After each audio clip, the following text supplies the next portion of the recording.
Yo, guys, I asked a question on my TikTok to give me your football hottest takes, and you guys came through and delivered. If you guys want to be part of the next YouTube hot takes, go down to my TikTok. It will be in the description. Cool. The first one is a heater, and it definitely came from a Chelsea fan. The first one is Hazard is better than Ronaldinho. That is a way to start, boys. Like, when I read it, I didn't know how to feel. I just felt like, oh, I don't want to become the Arsenal fan base when we start, talking about players. But I will say to the defense of the guy is that Hazard was a top 3 player in his prime. Like, he was very good, like, in terms of he lit up Stamford Bridge. And no one, quite frankly, expected it. Just the same way when Turkey came into the league, no one expected it, but everyone loved it as soon as it happened. So Hazard, for me, I can't lie, he was ranked with Messi. But at the same time, Ronaldinho, what he did, bro, he inspired generations. And I don't know if I can co-sign Hazard being better than Ronaldinho at this current time. Even though it was a reasonable attempt, I can't agree with that, boys. So that's going to be an X on the whiteboard. Thiago Silva is the best centre-back of our generation. Oh, boys. When Thiago Silva came to Chelsea, I can tell you for free, no one expected that. No one expected him to be that solid, that big of a leader, that big of an impact at 38 years old. He's still in Europe at the age of 40. It doesn't make sense. As a centre-back, which is a role which is physically demanding, but he's shown that as soon as his physicality went, that his game sense has carried him throughout his career. And having the IQ is very much more key to being the best athlete ever, because we all know the centre-backs. So, for example, Badiashile, who's the best profile for a centre-back at Chelsea Football Club, is not better than a Joshua Champong. So you can see that Thiago Silva is definitely one of the best of our generation. Is he the best? No, because he spent the majority of his career at PSG and had nothing to show for it except from League One titles. But this one would have been, if he came to Chelsea 5 years earlier, he would have been the best centre-back of our generation. So I'm going to give this a partial tick, because Thiago Silva, for me, was magic. The next hot take is, Saka is not a natural good footballer. Okay, come on now, guys. I know we're Chelsea, we don't like Arsenal, but this has to be some sort of defamation of character, I think. To say Saka's not a good footballer is somewhat of a criminal offence. You can't make it to the Premier League without being a good footballer. Saka's played left back and right wing. I think Saka's shown a completeness that a lot of right wingers can't use, and he's been measured up with Salah, and even albeit not right, and it's just delusional Arsenal fans, he has been measured up to Salah and some of the best right wingers in the world. And I just think when you get Saka, you get a level of consistency. It's not going to give you 4 goals in a game, but he'll give you an assist every game consistently. And I think he's key to the Arsenal set pieces with his constant good deliveries with corners. And you watch corners, we watch it at Chelsea, like sometimes the corners ain't good enough, but every time Saka puts up in a corner in the air, it's always connecting. So I think Saka is a natural good footballer, so I'm going to have to give this a no, boys. Okay, boys, this one, I don't even know if this is a hot take, but someone DM'd me on TikTok saying Kukurea is a female football player in disguise, and he just was too good for the female game. The guy even messaged me saying, I'll get the message up, boys. He said to me, I'm probably going to ignore the message, which I probably should have.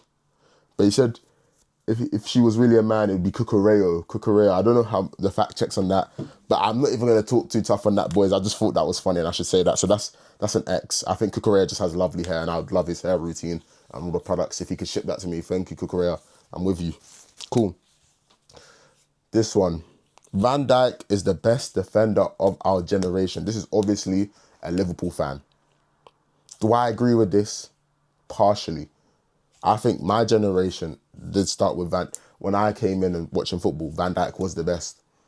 Van Dijk's been in Ballon d'Or talks. I think Van Dijk, what he's done, obviously, albeit this season, I think he has been clowned this season for the whole Caicedo twerking, all that stuff. But thank you, Caicedo, for that, by the way.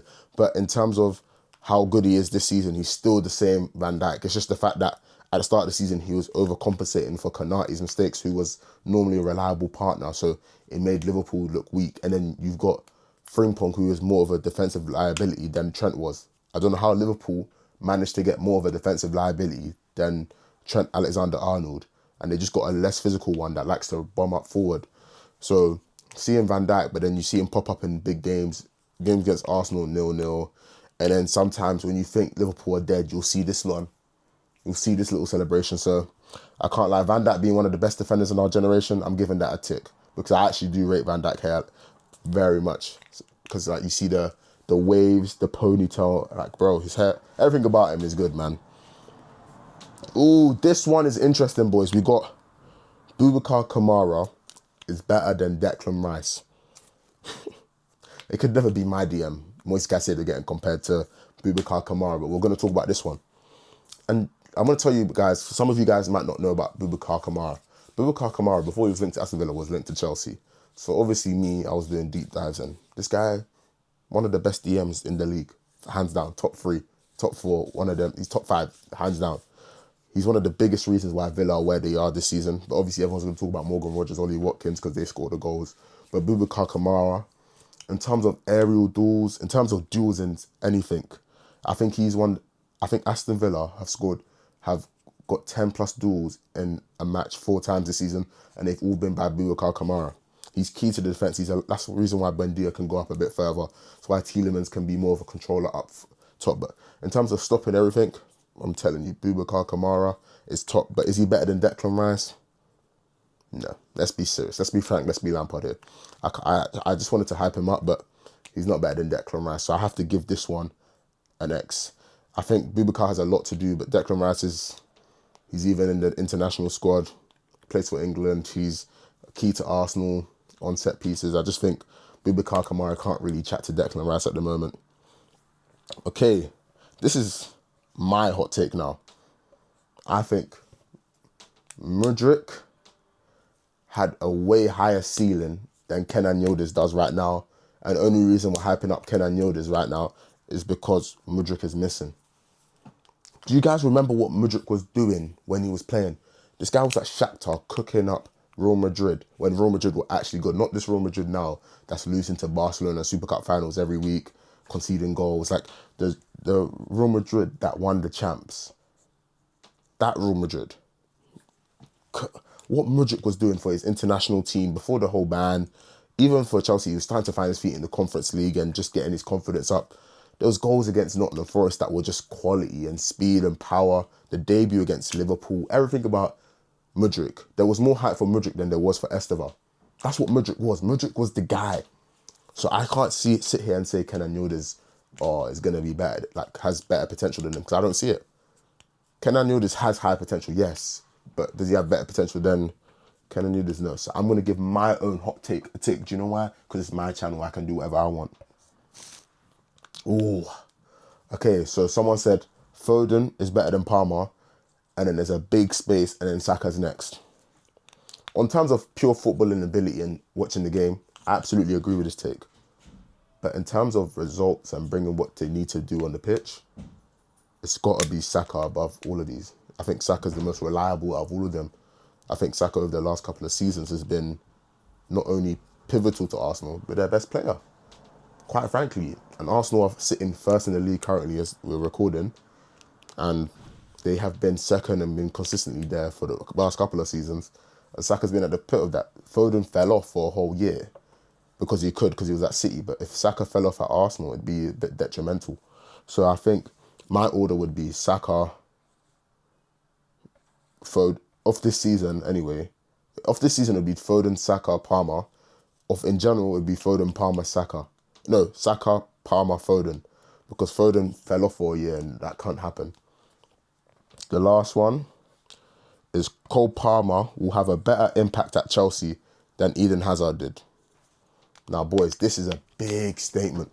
But the length of contract and what Palmer's already done in terms of GA and the goals he scored, 4 goals in a match twice.